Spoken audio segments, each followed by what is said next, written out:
there's a way in which Continuum, it keeps that practice of being able to drop down in, provides a kind of nourishment that is the essence of healing. Being able to come home to my breaths, my sound, my movement. I will be able to continue to fall back into a practice.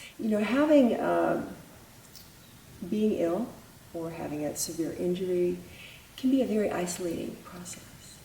That's why fundamentally for me in this work, it's about being able to come not just into that pause, but in the moment of being able to feel into how I can build a relationship with myself, with my own self-touch, with the touch of my environment, how I am in relationship with props that I might use, with my own internal dialogue, or in the act of being witnessed. I want to say something about complexity. I had my own healing journey 9 years ago when I was so grateful from having had a brain tumor and brain surgery, and had the result was losing the use of my leg and not having full sensation. And to be able to fall back into my teaching practice and my own practice with Continuum was everything. And it was deeply a creative act because I'm dealing with the unknown. I'm dealing with the uncertainty of the unknown.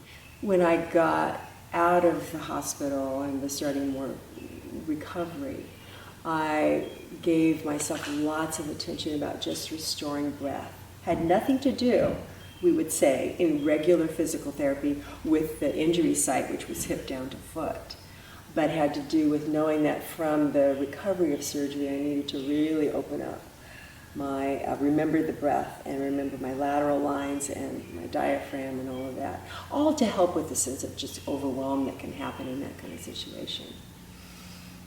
And then I had ongoing Continuum practice of working with different breaths and different sounds.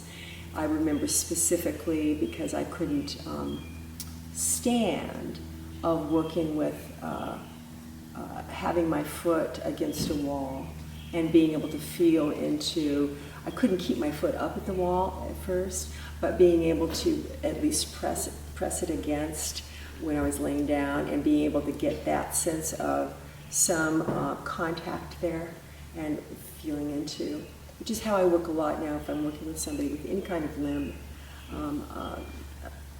problem, of having, again, a relationship, of being able to play into that and build into that. Whenever I'm traveling, I'm in a new town or a city, that has a lot of walls or buildings, and I have to maybe be inside a lot during the day, I'm always trying to find where the green belt is. Like if there's a little tree that I could go find, or a waterway, or a park, or something like that, just to be able to be in nature, to remind me of my own nature. And I realize that's what I'm doing in my Continuum practice, is that I'm finding that green belt inside myself, and being able to feel where life is continually yearning to regenerate and bubble forth. We come from a culture where a person, a problem. That's one thing that I did do, is I never approached myself as a problem that needed to be solved. This wasn't something that had to be fixed. This was more the openness to, I'm not attached to what happens here, but I'm going to listen and really love that. And that's just the baseline. That has to be said. But I'm appreciating a lot of the Japanese culture's their art of kintsugi, and where they work when a bowl has cracked, to be able to restore the crack in the bowl, not by making it invisible or just gluing it together, but by putting gold in the crack. And when that happens, that becomes a piece of art.